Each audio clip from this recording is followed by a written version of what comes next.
सम्पूर्ण साथीहरूलाई नमस्कार।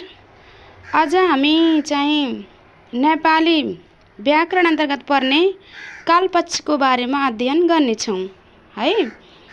सर्वप्रथम काल भनेको समय हो, यति बुझ्नु पर्यो। काल भनेको समय हो त यो त बेसिक कुरा, सबैले जाने बुझेकै कुरा हैन हो। अनि त्यस्तै पक्ष भनेको कालभित्रको विभिन्न अवस्थालाई बुझाउँछ। विभिन्न कालभित्रका विभिन्न अवस्थालाई पक्ष बुझाउँछ। काल 3 प्रकारका छन्, यो पनि कुरा हामी सबैले थाहै छ हैन र। काल कति प्रकारका छन्? 3 प्रकारका छन्।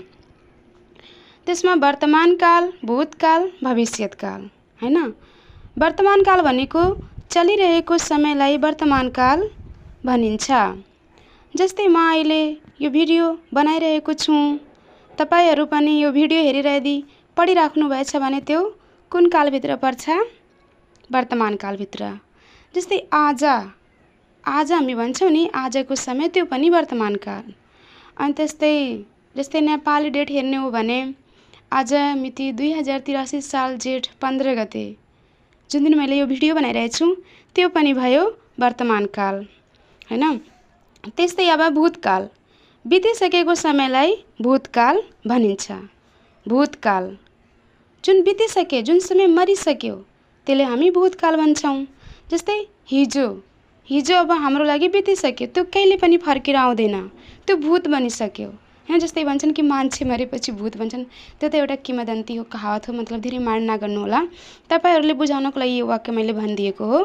तर चाहिँ जुन कुरा मरिसक्यो, बितिसक्यो त्यसलाई हामी खास गरेर समय जुन समय बितिसक्यो, मरिसक्यो त्यसले हामी भूतकाल भन्छौँ। जस्तै हिजो हाम्रो लागि बितिसक्यो, मरिसक्यो, त्यो भयो भूतकाल। जस्तै डेटको अनुसार भन्नुहुन्छ भने विक्रम सम्वत 2082 साल, त्यो डेट बितिसक्यो, मरिसक्यो, त्यसले हामी भूतकाल भन्छौँ। अनि इन्टरनेसनल डेटको कुरा गर्नुहुन्छ भने सन् 2025 बितिसक्यो, त्यो पनि भूतकाल भयो।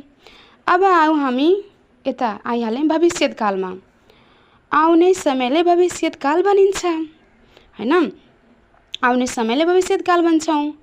जस्तै चाहिँ भोलि आउनेवाला छ, अहिले आए छैन, भोलि भन्छौँ नि, आउने समय भोलि गर्छौँ यो काम हो, त्यो के भयो? भविष्यत्काल।